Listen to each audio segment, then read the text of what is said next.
बच्चों इस वीडियो में हम chapter 1 electric charges and fields की एक्सरसाइज के क्वेश्चन नंबर 4, 5, 6 सॉल्व करेंगे। क्वेश्चन नंबर 4 क्या है? इसका ए पार्ट है explain the meaning of statement electric charge of a body is quantized. तो चार्ज की क्वांटाइजेशन का क्या मीनिंग है ये एक्सप्लेन करना है हमें ए पार्ट में। बी पार्ट है why can one ignore quantization of electric charge when dealing with macroscopic that is large scale charges. तो मैक्रोस्कोपिक लेवल पर या लार्ज स्केल पर जो क्वांटाइजेशन ऑफ चार्ज है उसको क्यों इग्नोर कर दिया जाता है ये एक्सप्लेन करना है हमको। तो देखते हैं सॉल्यूशन इसका। बच्चों ए पार्ट में हमें ये स्टेटमेंट जो है इसे एक्सप्लेन करना है electric charges of a body is quantized, मतलब चार्ज के क्वांटाइजेशन को एक्सप्लेन करना है। तो क्वांटाइजेशन ऑफ चार्ज क्या है कि चार्ज एक बॉडी से दूसरी बॉडी में ट्रांसफ़र होगा तो वो integral multiple of charge on one electron की फॉर्म में ऐसे फाइंड किया जाएगा। Means Q is equal to n e लेंगे यहाँ पर। ई क्या है? Charge of one electron, n number of electrons जो एक बॉडी से दूसरी बॉडी पर जा रहे हैं। तो इस तरीके से चार्ज क्वांटाइज्ड हो गया कि इलेक्ट्रॉन के इंटीग्रल मल्टीपल की फॉर्म में ही हम इसको फाइंड करेंगे। एन यहाँ पर एन की वैल्यू क्या होगी? 0, 1, 2 ऐसे करके कुछ भी वैल्यू हो सकती है, लेकिन ये वैल्यू डेसिमल में नहीं हो सकती है, फ्रैक्शन में नहीं हो सकती है, इसी तरीके की वैल्यू होगी ये होल नंबर्स में। तो Q is equal to plus minus n e. यहाँ प्लस माइनस मतलब क्या है कि जिस ऑब्जेक्ट से इलेक्ट्रॉन्स गए हैं उस पर पॉजिटिव चार्ज आ जाता है और जिस पर इलेक्ट्रॉन्स आते हैं उस पर नेगेटिव चार्ज आ जाता है। लेकिन हमको जो टोटल चार्ज है वो कैसे फाइंड करना है? इलेक्ट्रॉन्स के इंटीग्रल मल्टीपल की फॉर्म में कि कितने इलेक्ट्रॉन्स ट्रांसफ़र हुए हैं वही फाइंड करना है। तो इसी को हम बोलते हैं क्वांटाइजेशन। अब बी पार्ट देखते हैं। बी पार्ट में क्या है? Why can one ignore quantization of electric charge when dealing with macroscopic that is large scale charges.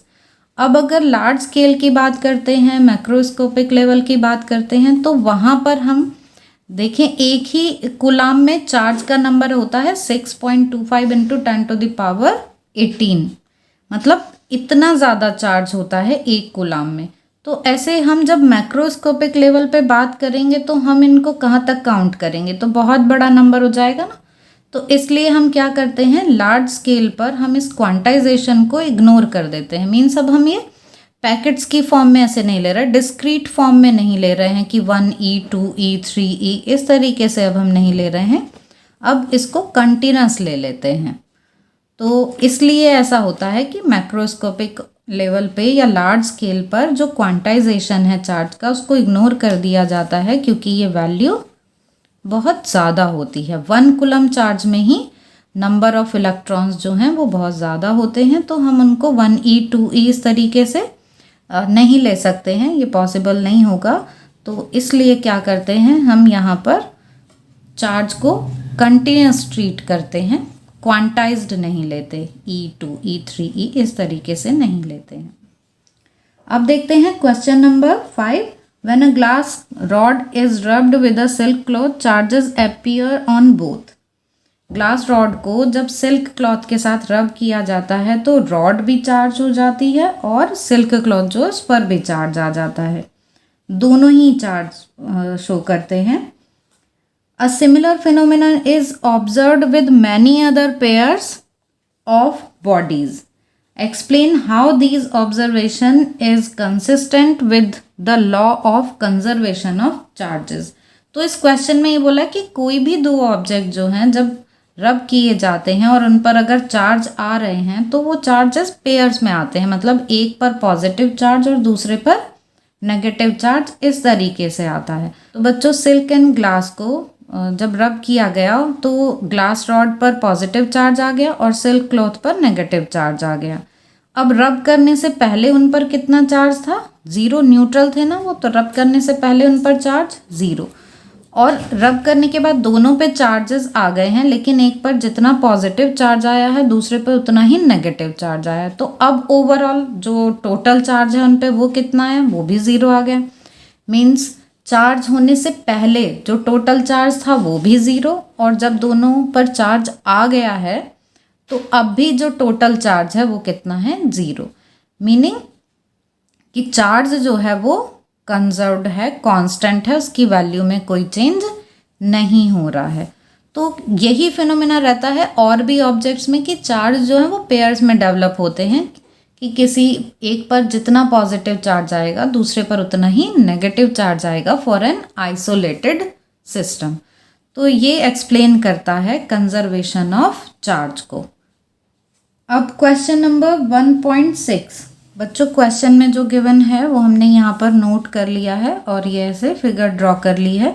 एक स्क्वायर गिवन है हमको ABCD ऑफ साइड 10 सेंटीमीटर लिए। QA is equal to 2 microcoulomb, QB is equal to -5 microcoulomb, QC is equal to 2 microcoulomb and QD is equal to -5 microcoulomb. ये सब note कर लिए। Centre पर charge रखा हुआ है 1 माइक्रोकूलम, इसको हमने O लिख लिया है यहाँ पर। अब हमको इस चार्ज O पर नेट फोर्स फाइंड करनी है due to these charges ABCD। इन चार्जेस की वजह से इस पर नेट फोर्स फाइंड करनी है। तो कि A पर जो चार्ज रखा हुआ है 2 माइक्रोकूलम, वो इस 1 माइक्रोकूलम को रिपेल करेगा, क्योंकि सेम चार्जेस है ना, तो रिपेल करेगा, तो इस डायरेक्शन में रिपेल किया।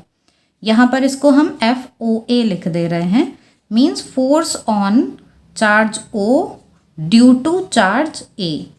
तो O पर A ने जो फोर्स लगाया वो हो गया FOA और ये इस डायरेक्शन में आ गया। सिमिलरली C ने जो फोर्स लगाया O पर वो इस डायरेक्शन में आ गया।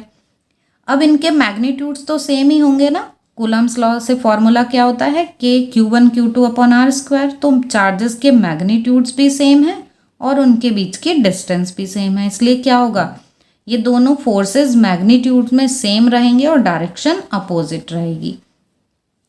इधर ऐसे ही हम इनके दोनों के लिए देख लेते हैं।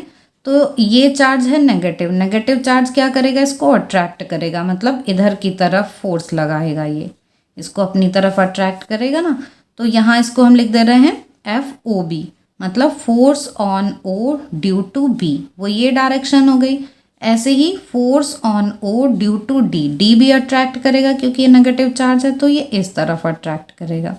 अब यहाँ ये दोनों फोर्सेस भी मैग्नीट्यूड में सेम और डायरेक्शन में अपोजिट हैं, वो हम देख सकते हैं कि सिमेट्री से हमारे को ये क्लियर है फिगर में कि ये दोनों फोर्सेस इक्वल एंड अपोजिट हैं, इसलिए इनका सम आ गया 0। ऐसे ही ये जो दूसरे फोर्सेस हैं ये वाले FOB और OD वाले, ये भी क्या हैं, इक्वल एंड अपोजिट, तो इनका सम भी 0 आ गया। तो अब इन दोनों को हम ऐड कर दें तो क्या हुआ, इन 4 फोर्सेस का जो सम है वो भी क्या होगा, 0 आ जाएगा। तो इस तरीके से जो नेट फोर्स है 1 माइक्रोकूलम पर वो क्या आ गई, ये था क्वेश्चन नंबर 1.6। तो आई होप बच्चों कि आपको ये तीनों ही क्वेश्चन समझ में आ गए होंगे। फिर भी आपके कोई डाउट्स हों तो आप कमेंट सेक्शन में पूछ सकते हैं।